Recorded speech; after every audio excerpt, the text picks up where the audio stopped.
ఓం మహాగణాధిపతయే నమః. ఓం గురుభ్యో నమః. ఓం శ్రీమాత్రే నమః. పరమేశ్వర స్వరూపమైనటువంటి జ్యోతిష, వాస్తు మరియు ఇతర అనేకమైనటువంటి శాస్త్రములను మనకు అందించినటువంటి మహర్షులకి నమస్కారం. హయగ్రీవ హయగ్రీవ హయగ్రీవేతి యో వదేత్ తస్య నిస్సరతే వాణి జహ్నుకన్యా ప్రవాహవత్. అరుణాం కరుణాతరంగితాక్షీం ధృతపాశాంకుశపుష్పబాణచాపాం అనిమాదిభిరావృతాం మయూకైః అహమిత్యేవ విభావయే భవానీం. శ్రీమాత్రే నమః.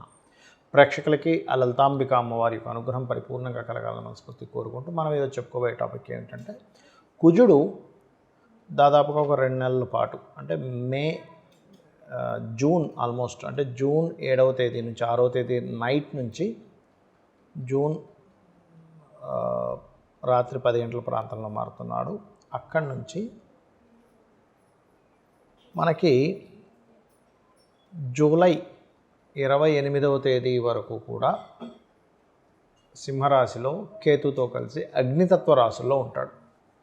ఈ అగ్నితత్వ రాశుల్లో ఉన్నప్పుడు మిగతా లగ్నాలు ఏవైతే 12 లగ్నాలు వాళ్ళు ఉంటారో మేషం నుంచి మీనం వరకు, అలాగే లగ్నం తెలియని వారి రాశి వారికి ఏ విషయంలో చాలా బాగుంటుంది, ఏ విషయాల పట్ల వాళ్ళు జాగ్రత్త పడాలి. అయితే ఈ విషయం గుర్తుపెట్టుకోండి, ఈ అంశాలు చెప్తుంది నేనైనప్పటికీ కూడా చెప్పేసిన సాక్షాత్ లలిత అమ్మవారిగా భావిస్తూ మరొక విషయం ఏంటంటే, ఎఫెక్ట్ ఏవైతే చెప్తున్నానో నేను అవి మీ పర్సనల్ చార్ట్లో కనుక ఆ భావం, అంటే ఉదాహరణకి మేషం వారికి కెరియర్ విషయంలో జాగ్రత్తగా ఉండాలని చెప్పాను ఉదాహరణకి.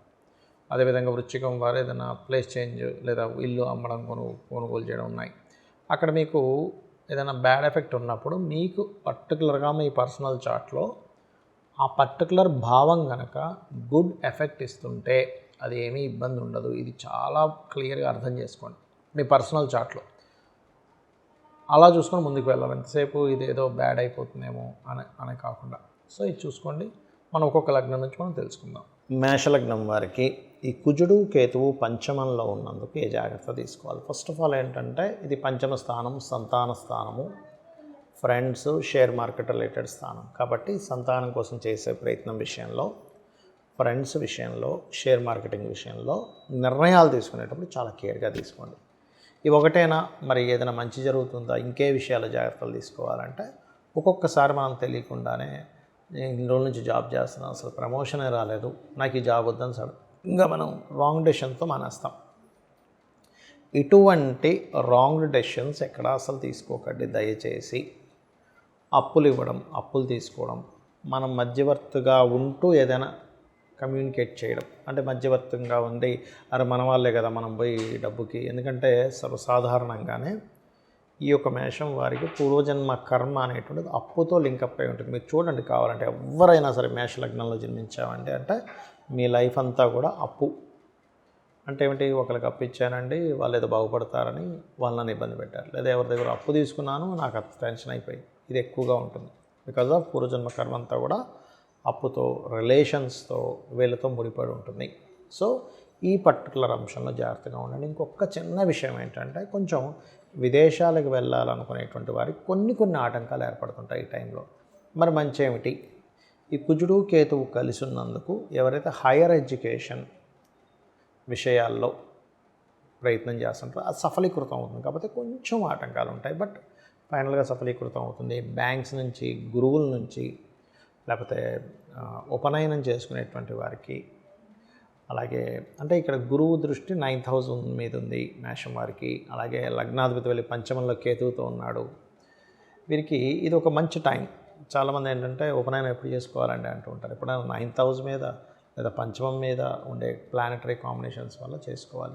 అయితే మీ పర్సనల్ చార్ట్లో రవికి కానీ గురువుకి కానీ శుభగ్రహ సంబంధం వస్తే ఇంకా మంచిది ఉపనయనం చేసుకోవడానికి. సో ఈ విషయాల్లో జాగ్రత్తగా ఉంటూ మీరు ముఖ్యంగా కుజకేతు గ్రహాల దగ్గర దీపారాధన చేయండి, సూర్య ఆరాధన చేయండి, గణపతి ఆరాధన, సుబ్రహ్మణ్యేశ్వర స్వామి ఆరాధన చేసుకుంటే రెగ్యులర్గా ఎటువంటి ఇబ్బంది కలగదు, ఎటువంటి రాంగ్ డెసిషన్స్ మీరు తీసుకోరు. అయితే ఇక్కడ ఇంకొక విషయం ఏంటంటే, మనకి ఈ కుజుడు మేషం నుంచి సింహరాశిలోకి ఎంటర్ అయ్యి కేతుతో కలుస్తున్నందుకు దేశకాల పరిస్థితుల్లో కూడా చాలా మార్పులు ఉంటాయి. ఏమిటవి? సర్వసాధారణంగానే మనం చూసాం, ఎప్పుడైతే మనకి కుజుడు నీచ రాశిలో ఉన్నాడో, పెహల్గామ్ అటాక్ కానివ్వండి, దాని తర్వాత మన వాళ్ళు ఆ యొక్క శిబిరాలని నాశనం చేయడం కానివ్వండి, ఇవన్నీ మనం ఒక 50 రోజుల క్రితమే ఇలాంటి అటాక్స్ జరుగుతాయనేటువంటిది అమ్మవారి అనుగ్రహం వల్ల మనం ప్రిడిక్ట్ చేసుకోగలిగాం. అయితే ఇక్కడ ఏంటంటే మరి ఈ కుజుడు కేతుతో కలిసినందుకు, కేతు అనేటువంటిది ఆధ్యాత్మికమైనటువంటి కేంద్రాలు గుర్తుపెట్టుకోండి. కేతు ఈ స్పిరిచువల్ పాయింట్స్, అది అగ్నితత్వ రాశి. కాబట్టి నేను చెప్పేది ఒకటే, ఈ కేతుతో కుజుడు కలిసి ఉన్నంత కాలము, ఇంకా అంతకంటే ముందుగా కూడా, ఎందుకంటే మనకి దేశకాల పరిస్థితుల్లో చెప్పేటువంటివన్నీ కూడా ఈ ఆయన నిరాయన అని ఉంటుంది, సాయన నిరాయన అని ఉంటుంది. అంటే మనం ఏ ఆయనం వాడతాము, నిరాయన పద్ధతి వాడతామా సాయన పద్ధతి వాడతామా అనే దాన్ని బట్టి ఉంటుంది. కాబట్టి ఈ ఆయనము సాయన పద్ధతి పరంగా తీసుకుంటే కుజుడు ఇంకా ముందుగానే ఎంటర్ అయిపోతాడు. కాబట్టి మనకి జనరల్గా మారేదానికంటే కూడా May last week, third week, fourth week నుంచే కొంచెం ఒక 2 నెలలు 3 నెలల పాటు దాదాపుగా ఈ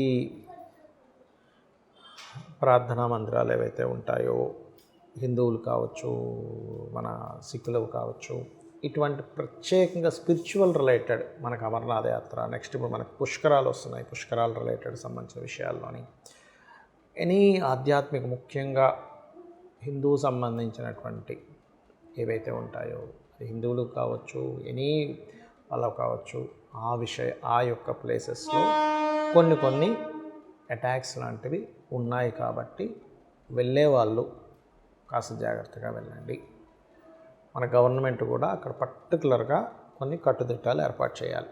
ఇది గోచారంలో జరిగేటువంటి అంశాలు. అలాగే ఏదైనా కొన్ని పార్టీల్లో ఉండే వాళ్ళకి కొంత చీలికలు, ఎందుకంటే గవర్నమెంట్ని ఫామ్ చేసేది, గవర్నమెంట్ రిలేటెడ్ అంతా కూడా రవి సంబంధంగా, రవి రాశిలో కేతు ఉన్నది చెప్తుంది. దాంతోపాటు కుజుడు వచ్చాడు కాబట్టి కొంచెం అది గవర్నమెంట్లో ఉండేవాళ్ళు, సీఎంలు, పిఎంలు, గవర్నమెంట్ రంగాల్లో ఉండేవాళ్ళు, ఒక పెద్ద స్థాయిలో ఉండేటువంటి వారికి కూడా కొంత జాగ్రత్తగా ఉండాలనేది చాలా స్పష్టంగా చూపిస్తుంది. కాబట్టి వీళ్ళు జాగ్రత్తగా ఉండాలి, అంతేగాని ఎవరిని భయపెట్టడం కాదు నా ఉద్దేశం. జాగ్రత్త పడాలి, అందరూ హ్యాపీగా ఉండాలి, ఎవరు ఇబ్బంది పడకూడదని చెప్తున్న అంశం. అయితే ఇక్కడ మరి దీని నుంచి ఎలా బయటపడడం, ఎందుకంటే సామాన్య ప్రజల కోసం మనం చెప్తున్నాం ప్రతిదీ కూడా. మరి అవునండి, మరి మనం ప్రార్థనా మందిరానికి వెళ్తుంటాము, టెంపుల్స్కి వెళ్తుంటాము, క్షేత్రాలకు వెళ్తుంటాము, అమరనాథ యాత్ర మనకు ప్రారంభం కాబోతుంది, ఇవన్నీ ఏమిటి అన్నప్పుడు ఇవన్నీ కూడా పర్టికులర్గా ఇది ఒకటే కాకుండా కొద్దిగా ఈ 2.5 సంవత్సరాలు కూడా శని ఎప్పుడైతే మీన రాశిలో ఉంటున్నాడో ఇది కొన్ని దేశాలకి ఆర్థికమైనటువంటి మాన్యాన్ని తెచ్చిపెడుతుంది. కొన్ని ఇప్పుడు మనకి మొన్న జరిగిన అటాక్ ఇట్లాంటి వాటిల్లో పర్టికులర్గా ఏంటంటే కొన్ని దేశాలు వాళ్ళ స్వయంకృపాపరాధం వల్ల కూడా కొంత నష్టపోతారు. వాళ్ళు తయారు చేసుకున్న కొన్ని సంబంధించిన బాంబుల వల్ల కావచ్చు, ఏదైనా అనేటువంటి చాలా స్పష్టంగా చూపిస్తుంది. ఎవరికైనా సరే ముఖ్యంగా ఎటువంటి ఇబ్బంది కలగకుండా ఉండాలంటే కాస్త బయటకు వెళ్ళే ముందు ముఖ్యంగా గణపతి ఆరాధన, సుబ్రహ్మణ్యేశ్వర స్వామి ఆరాధన, కాలభైరవుణ్ణి తలుచుకోండి. ఓం గణాధిపతయే నమః, ఓం సుబ్రహ్మణ్యేశ్వర స్వామియే నమః, ఓం కాలభైరవాయ నమః అనుకోండి. మరొక విషయం ఏంటంటే ఈ కుజుడు కేతువు కలిసి ఉన్నంతకాలం ఎవరైనా ఇప్పుడు జనరల్ పీపుల్ కనుక సంతానం కోసం చేసే ప్రయత్నం విషయంలో చాలా జాగ్రత్తగా ఉండాలి. ఎందుకంటే ఇది న్యాచురల్ 5th హౌస్. చాలామందికి పాపం సంతానం ఉండదు, ఏమంటే మేము పలానా IUI కానీ IVF చేయించుకుందాం అనుకుంటున్నాం, ఈజ్ ఇట్ రైట్ టైం అని అంటే న్యాచురల్గా 5th హౌస్ సింహరాశి. సంతానం మీరు గమనించండి, ఎవరి జన్మ జాతక చక్రంలో అయినా సింహరాశి పాడైంది అనుకోండి వాళ్ళకి పర్టికులర్గా, అది కూడా పని కట్టుకొని 5th హౌస్ అయింది అంటే ఏ మేషలగ్నం అయింది, అప్పుడు ఏమవుతుందంటే లేదా 5th పోర్ట్ఫోలియో అక్కడ పడి అక్కడ పాపగ్రహాలు ఉన్నాయి, పాపం వాళ్ళు ఆ సమయంలో చేసే ప్రయత్నం సఫలీకృతం అవ్వదు. కాబట్టి ఈ యొక్క విషయంలో చాలా జాగ్రత్తగా ఉండండి. అయితే మనకి పర్టికులర్గా జూలై 28వ తేదీ నుంచి కాలసర్ప యోగం నుంచి కుజుడు బయటకు వస్తున్నాడు. సో ఎప్పుడైతే కుజుడు బయటకు వస్తాడో కాలసర్ప యోగం కూడా పోతుంది. ఇంకొక విషయం ఏంటంటే నేను చాలాసార్లు చెప్పాను, కాలసర్ప యోగాన్ని లేదా దోషాన్ని అనుకోండి మీ పర్సనల్ చార్ట్లో చూసుకోకండి. ఇదంతా దేశము కాలము సంబంధించినవి చెప్పాలి. సునామీలు వస్తాయని, భూకంపాలు వస్తాయి, అందుకే చూడండి అంత భూకంపాలు రావడం జరిగింది రకరకాల ప్రదేశాల్లో. అలాగే యుద్ధ సంబంధించిన ప్రభావం జరిగింది, ఎందుకంటే కుజుడు నీచంలో ఉండడం వల్ల. అందుకని అనవసరంగా కాలసర్ప యోగం ఉందని భయపడకండి. నేను మీకు గతంలో కూడా చాలాసార్లు చెప్పాను, మరలి ఇంకోసారి గుర్తు చేస్తున్నాను మీకు ధైర్యంగా ఉండడం కోసం. పర్టికులర్గా ఇక్కడ 180 మంది దేశాల ప్రజలకి, 180 మంది దేశాల్లో ఉండేటువంటి ప్రజల్ని పాలించేటువంటి ప్రెసిడెంట్లకి కాలసర్పదోషం ఉంది.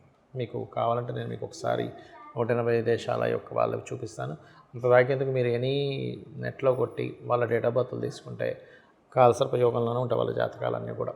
మ్యాక్సిమం 90% ఆఫ్ జాతకాలు. అంటే ఇక్కడ మనం అర్థం చేసుకోవాల్సింది ఏంటంటే కాలసర్పదోషం కేవలం కాలానికి సంబంధించిందే కానీ జన్మజాతకానికి కాదు. మరి జన్మజాతకానికి ఇబ్బంది పెట్టేటట్టయితే అంత పెద్ద ప్రెసిడెంట్ ఎట్లా అయ్యారు, సీఎం ఎలా అయ్యారు, పిఎం ఎలా అయ్యారు అని అర్థం చేసుకోవాలి. మెగాస్టార్ చిరంజీవి గారికి కూడా ఉంది. సో ఇక్కడ మనం అర్థం చేసుకోవాల్సింది ఏంటంటే ఈ కుజకేతువుల యొక్క ప్రభావం మీకు పూర్తిగా తగ్గాలంటే సూర్య భగవానుని చూస్తూ అర్ఘ్యం వదలండి. అందులోనే గణపతిని స్కందుని చూసుకోండి. నవగ్రహాల్లో కేతు కుజ గ్రహాల దగ్గర దీపారాధన చేయండి.